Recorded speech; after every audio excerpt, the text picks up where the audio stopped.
Loan ना चुकाने की सूरत में क्या होता है। जी हाँ दोस्तों, ये सवाल आप लोग बार बार पूछते हैं कि सर अगर मैं अपने लोन का पेमेंट नहीं करूंगा तो बैंक मेरा क्या कर सकता है, मेरे पे क्या क्या कार्रवाई हो सकती है, मेरे क्या अधिकार है, मेरा क्या कर्तव्य है। तो आज की टॉपिक पे हम यही बात करेंगे कि अगर आप लोग लोन नहीं चुका पाएंगे टाइम पर लोन लेने के बाद तो क्या हो सकता है। दोस्तों आप लोगों को पता है ना कि लोन जो होता है दो प्रकार का होता है, एक होता है सिक्योर्ड लोन और एक होता है अनसिक्योर्ड लोन। दोनों के बारे में बात करेंगे, सिक्योर्ड लोन के बारे में भी और अनसिक्योर्ड लोन के बारे में। तो वीडियो को अंत तक देखिएगा, आपके बहुत काम की वीडियो हो सकती है, ठीक है ना। अगर आपने होम लोन ले रखा है, पर्सनल लोन ले रखा है, कार लोन ले रखा है, एजुकेशन लोन ले रखा है, कोई भी लोन ले रखा है, अगर आप उसका पेमेंट नहीं करेंगे तो आपके साथ क्या क्या हो सकता है। मैं हूं अब्दुल और आप देख रहे हैं।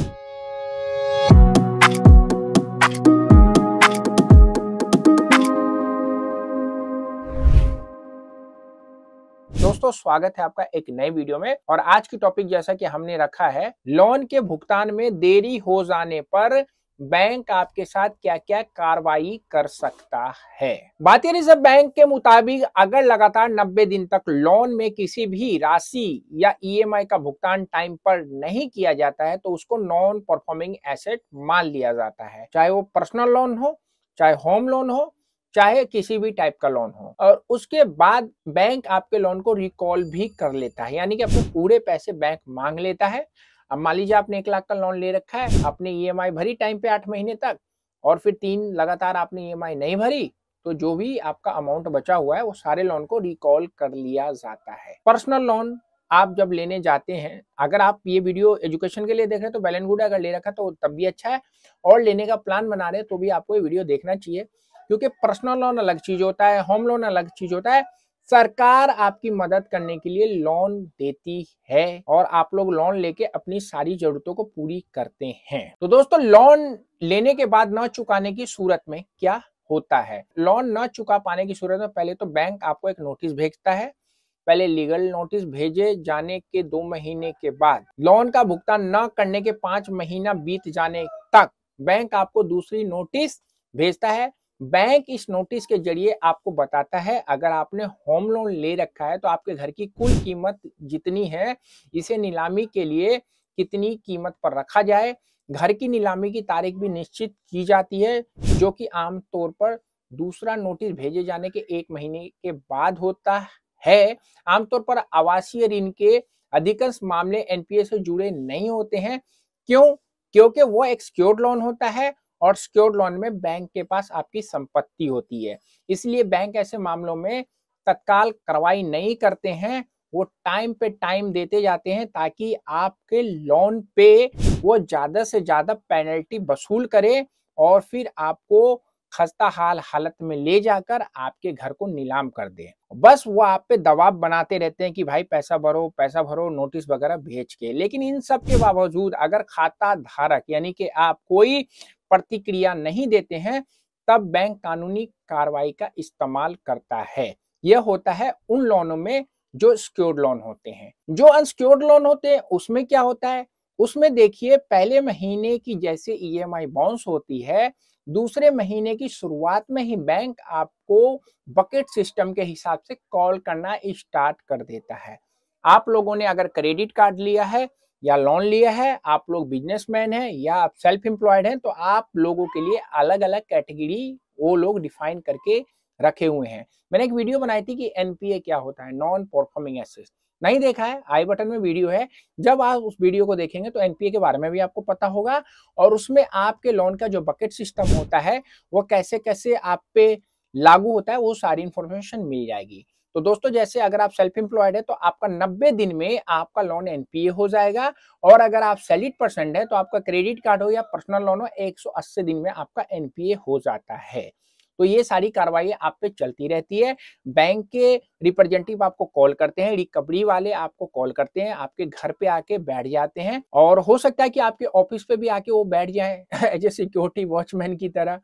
आप लोगों को उनसे बातचीत करते रहना है और आप अपने उस मामले को खुद बातचीत करके 6 महीने के बाद तक में सेटलमेंट कर सकते हैं। अगर आपका अनसिक्योर्ड लोन या क्रेडिट कार्ड है तो आपके साथ बस वो लोग फोर्सफुली अपने पैसे लेने की कोशिश करेंगे। लेकिन सिक्योर्ड लोन में ऐसा नहीं होता है, क्योंकि भाई आपकी संपत्ति उनके पास पड़ी होती है। तो बैंक कर क्या सकता है? कर्ज देने वाली एजेंसी जो होती है, जिसको हम लोग रिकवरी एजेंट बोलते हैं, साल 2002 में एक कानून पास किया गया था जिसे सर्वे सी कहा गया था। इसके मुताबिक अगर लोन का भुगतान नहीं किया जाता है तो बैंक संपत्ति को जब्त कर सकता है, उस संपत्ति को जो आपने कोलेटरल के रूप में रखा है, और उसकी नीलामी कर सकता है।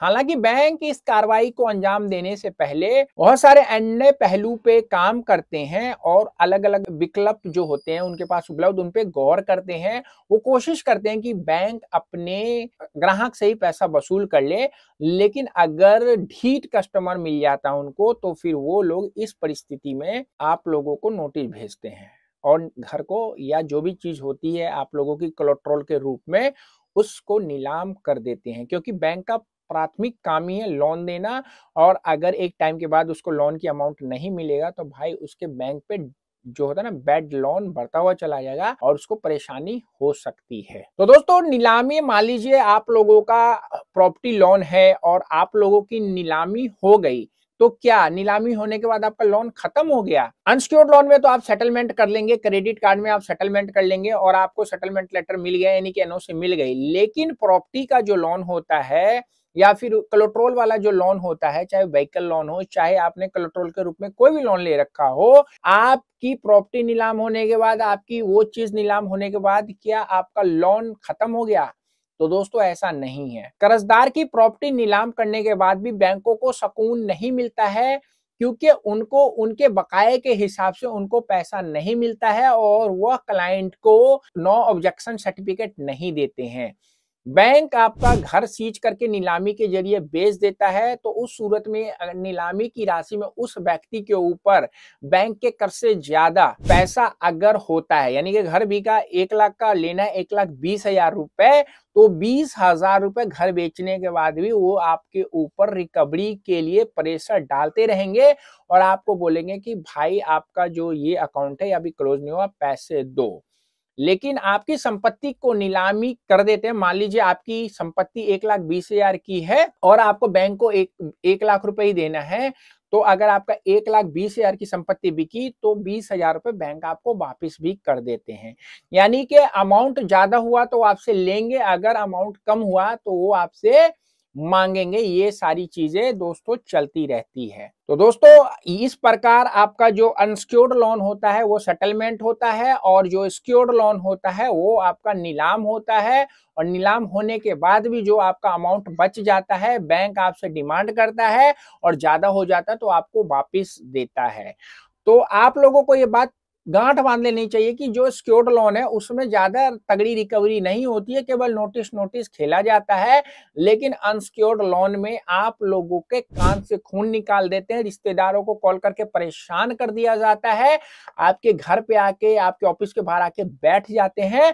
और ऐसे सिचुएशन में आप लोगों को इंडियन बैंकिंग सिस्टम की जानकारी होनी जरूरी है, ताकि अगर कोई रिकवरी वाला आपको हरास करे, परेशान करे, तो आपका अधिकार उनकी लंका लगा सकता है। और उसके लिए उन लोगों से आपको मात्र 3 सवाल पूछना है कि भाई आप कहां से आए हो, अपना डीआरए का लाइसेंस दिखाओ और अपना एम्प्लॉय आईडी कार्ड दिखाओ। दिखाए तो बात करे, नहीं तो उनको अंदर करने की पूरी कोशिश करे, और इस प्रकार आप सेटलमेंट करा के अपनी जिंदगी को सुकून भरा बना ले। नया साल आ रहा है, नई जिम्मेवारियों के साथ अपने कर्जों को नोट करें। कौन सा कर्जा पहले आपको खत्म करना है, कौन सा बाद में खर्च करना है, और 2024 में सारा कर्जा खत्म करना है, ये गांठ बांध ले। और वो कैसे करेंगे, उसके लिए आपको प्लान बनाना है। प्लान बनाने में हेल्प चाहिए, अगर कोई प्रॉब्लम, दिक्कत हो रही है, कोई दिमाग काम नहीं कर रहा, तो इस व्हाट्सएप पे आइए।